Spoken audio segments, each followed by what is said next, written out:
song goes? Any more of it, so don't ask me to sing. Adam, guys, he's so great. Honestly, I'm so lucky that he was here because everybody else was working or hadn't gotten to town yet, so I had a little buddy.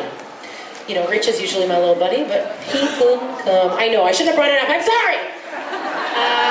Okay, let's talk about Wayward AF, or as fuck, as I like to call it. But you don't have to. That's one of the rules of Wayward AF, is that you don't have to swear. That's not what that is all about. So, Kim and I, we actually didn't come up. There's lots of things I'm going to talk about right now, so hold on to your seats.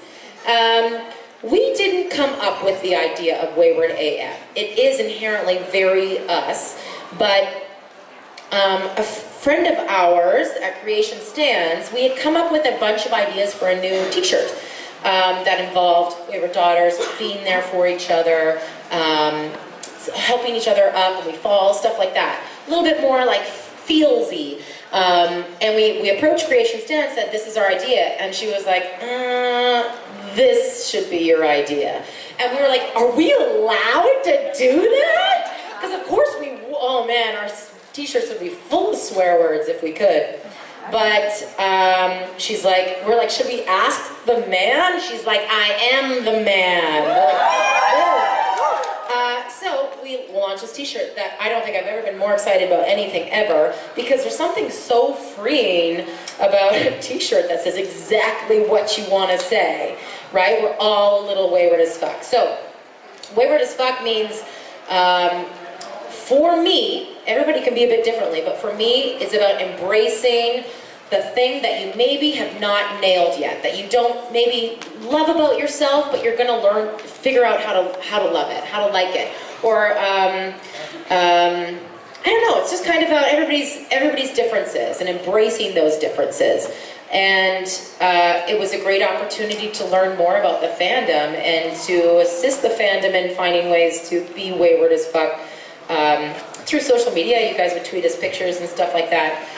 So, in moving forward, for your question, to be more wayward as fuck, I would say,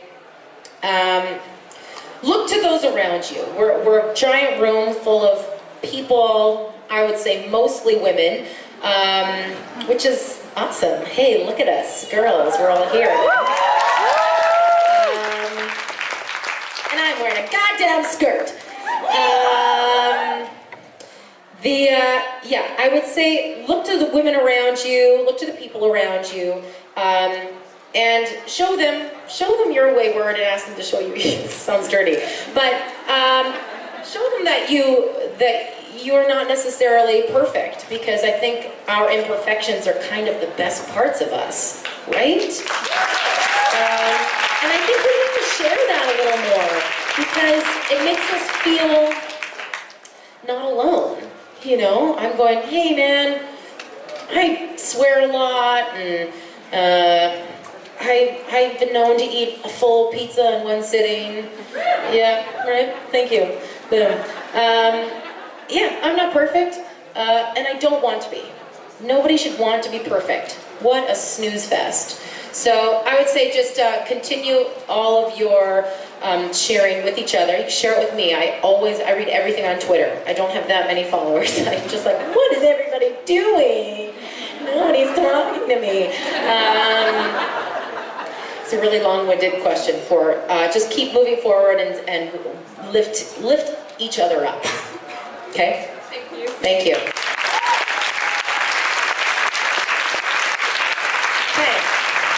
Okay.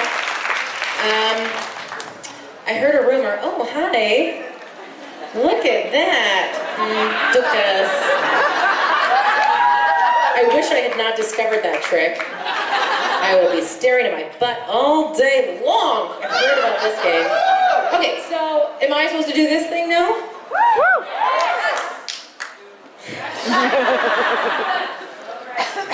I've heard about this, and I'm excited and terrified. Spin it.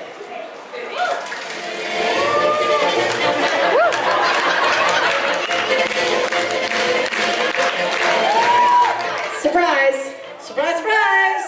It's a surprise! Oh, this is terrifying. Okay.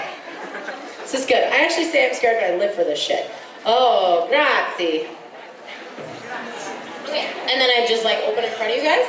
Yeah. Oh, jeez Louise. I hope it's a man.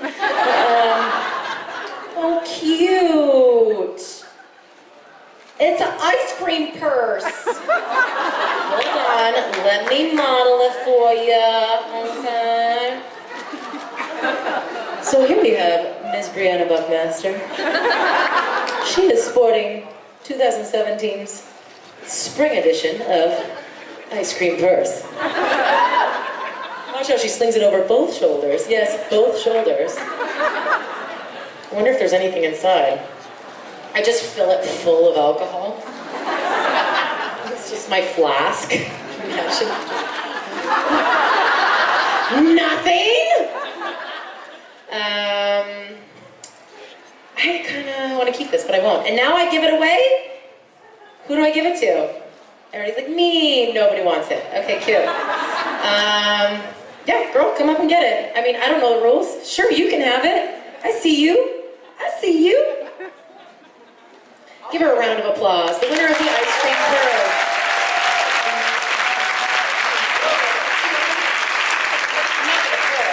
Okay, I'll come down to you. Hi, guys. Look at the lights are on. Sorry. Excuse me. Thank you.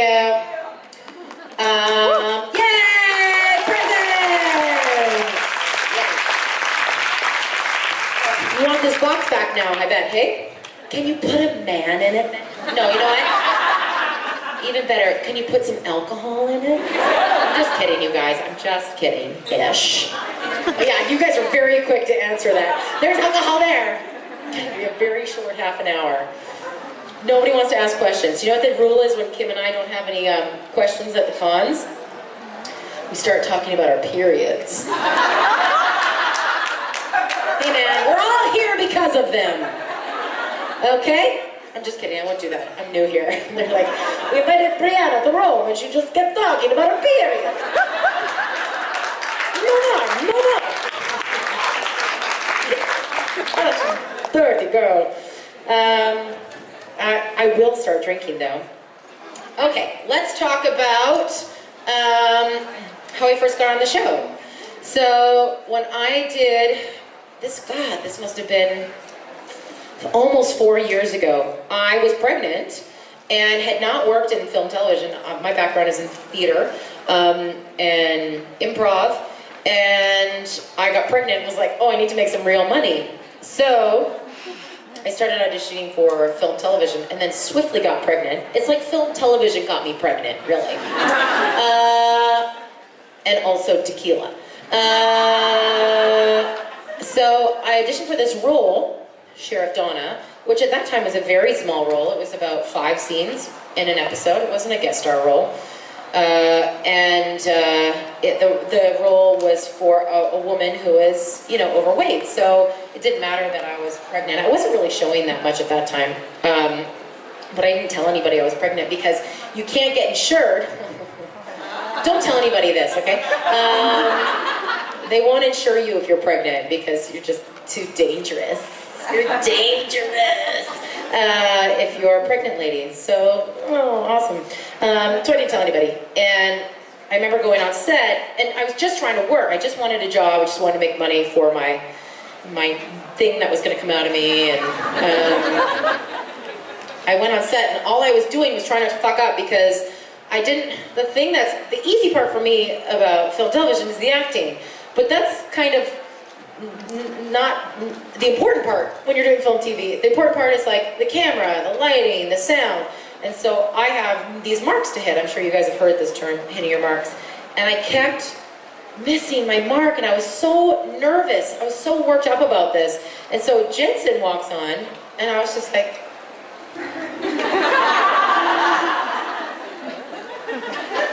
hey. It's so funny, he tells me about the first time he met me, and he's like, I saw you, and I was like, she has no idea who I am. Not as in like, I'm Jensen Ackles, but just like that he's an actor on the show. I was just like, that guy's pretty. And then Jared came in, and I had the same reaction, but it was up here.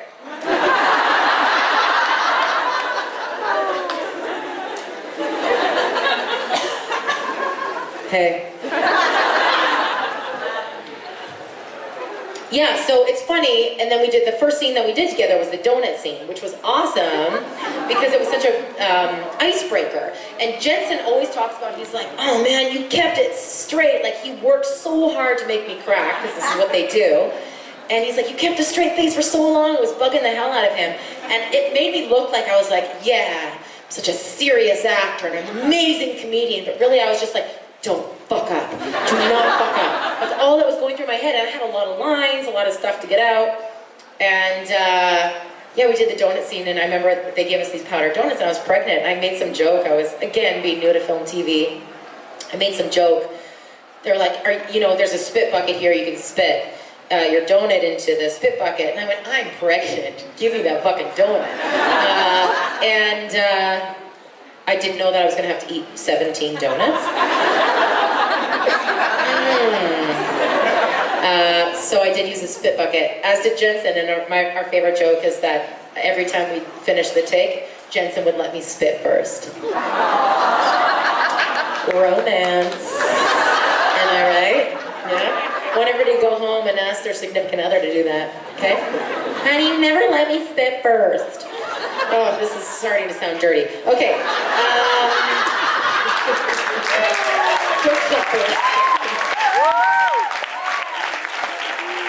We're never inviting Briana back again. I'm from Transylvania now.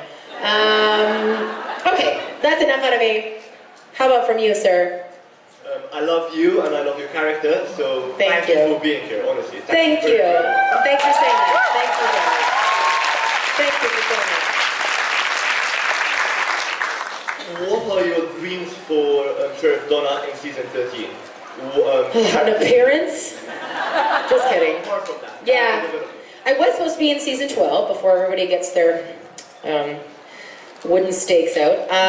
They had written a script, but it was not kind of fitting in with the season. And this, as I've heard of this happening, it's just never happened to me. So my episode got rescheduled.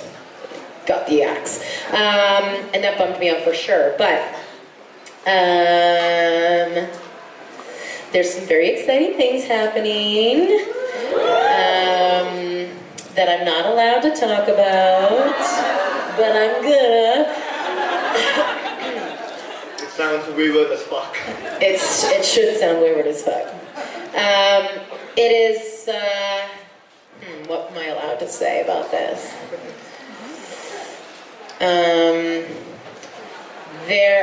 I'm not allowed to say anything. I'm trying to say something that I'm allowed to say. I'm not allowed to say anything. But I'm allowed to say I'm not allowed to say anything. So that should be a good sign to all of you. Just know that there are some very exciting things happening next year, and it is very important that we all stay present, we stay active, we stay wayward as fuck, and stay positive. We all catch more flies with honey, as the phrase goes. Just get ready.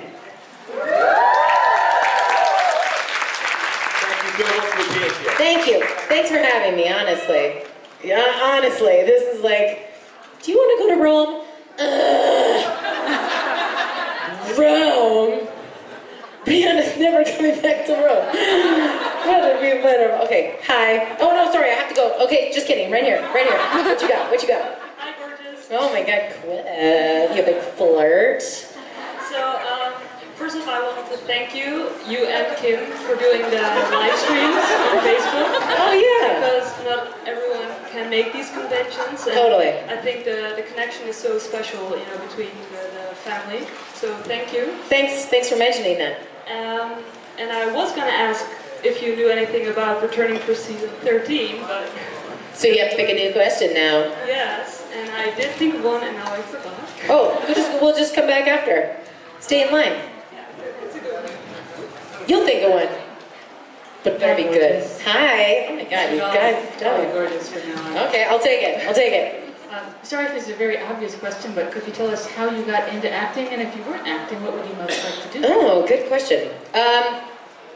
I started acting when I was really quite young. I think I was probably like 11 or 12, I decided really young I wanted to be an actress, but very specifically a musical theater actress. I went and saw Les Mis when I was 11, and I was like, man, I want to do that! Thinking that would make me millions, but being an actor is very hard, and being a theater actor is even harder because you get paid substantially less and work substantially more. That's debatable, but in my experience, it's very hard. I actually started doing professional theater right out of college. Right out of high school, I went to theater school, got a degree, and then started working right out of college. I worked with I got hired from a theater company where I lived in the prairies in Canada, and started doing plays and rep with them, a few plays a year. And then I moved to Toronto and started doing more musicals, and then I moved to Vancouver and did some theater and started doing TV. But I miss theater. I love theater a lot. I've done a little bit of improv here and there in between. After I had the baby, it was harder for me to do theater because you often have to leave town, and it bummed me out. But I actually just booked a role in a big stage show, which will be in Vancouver, of a play called The Humans. Oh shit, maybe I'm not supposed to be saying this. Hold on. I'm saying it anyway, it's too late. We won't tell anybody. I bet. Anyway, so I'm very excited to do that because it should all work out, and I would love for you guys to come to Vancouver and see it. So what's the second part to that question? What would you most like to do if you weren't? Right. Glad nobody's standing there. Just a bunch of people right over there. What would I like to do? You know what, when I was young, I wanted to do a bunch of things like, I love doing hair and makeup. I love it. And for a while, when I was struggling as an actor, I had a small makeup artistry business. And then I was doing that and quickly realized I was just creating another independent arts job for myself. And I was not going to make money at that either, so I just got a serving job like the rest of the actors. But I do love doing hair and makeup. I don't know that I would, I think I would do that professionally. I also liked interior design, which you guys would laugh at if you saw my house now. It's just like couch, chair, bed. I'm just like, I'm never home. Yeah, I'd say one of those two jobs I would like to do. Thanks very much. Thank you. Guys, I'm in a skirt. I never wear skirts. I'm like a little kid. I'm just like, skirt! And my daughter doesn't play with her skirt as much as I do. Hi. Hi. Again, thank you for coming. Thank you for having me, and thanks all of you for being here.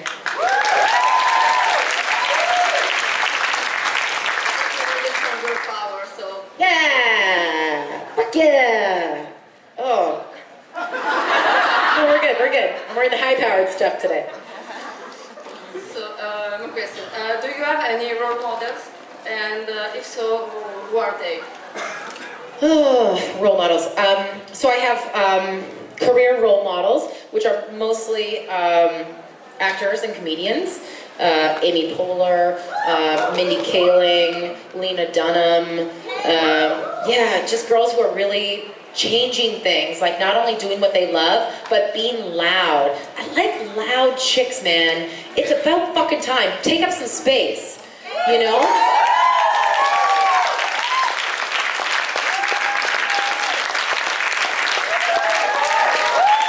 Yeah, there's just like, I also, and I'm gonna segue in a whole other conversation, for years was just like, I'm here, but I need you to know I'm here so I don't get in trouble, but don't look too hard because then you'll see all the things that are wrong. And I'm so over it. And it's because people, like these women I've just mentioned, are being loud. And they're kind of taking hits for all of us. Like you see those women and they're getting panned, they're getting trolled, you know, their lives are not easy. And they're kind of doing it for us. And I mean, if I could do that for you, I'm happy to. And they're doing it for me. So that I know that it's okay to fuck up. It's okay. It's important to fuck up because otherwise we don't grow. And so seeing those women doing what they love and pushing forward and fucking up but then succeeding is very inspiring to me. My other inspiration would be my mom, who is a woman who didn't necessarily follow her passion. Instead, she had a family and had to earn money, as my father is a stay-at-home. He's legally blind, so he stayed at home with us kids. And for a while, she lived on a farm. She's a writer. She went to journalism school, and she fucking pulls through, man. Every time something goes wrong, I get a phone call for her, and I'm like so bummed out. And then the next day, I hear from her, and she's like, "Oh, I got a job as a cashier." You know what I mean? She's just like always pushing through. She's just a regular, like, you know, middle of the road, small town mom. You know, she's not. We didn't grow up in Hollywood. We're not wealthy people. But she's cultured, she's open-minded, and she's very strong. So, I love my mom.